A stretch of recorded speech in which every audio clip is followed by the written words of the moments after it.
Hello guys, welcome back to this channel. In today's video, I'm going to show you how you can activate OK Google or Hey Google feature on Android mobile phone. Okay, let's get started guys. First thing first, of course, we have to open our Google application on our Android mobile phone. And right after the Google application is opened, we can go to our profile. Click on this profile button on the top right and go to the Google settings right here. Just click on the Google setting.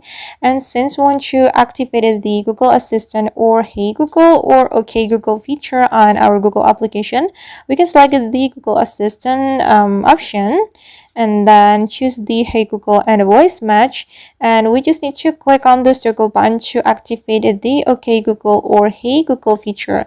And here you just need to follow the instruction to set up your Google Assistant or Hey Google on your Android mobile phone. Alright guys, and that is how basically we can activate the OK Google or Hey Google feature on Android mobile phone. I hope this video will be useful for you. Thank you so much for watching and see you in the next video.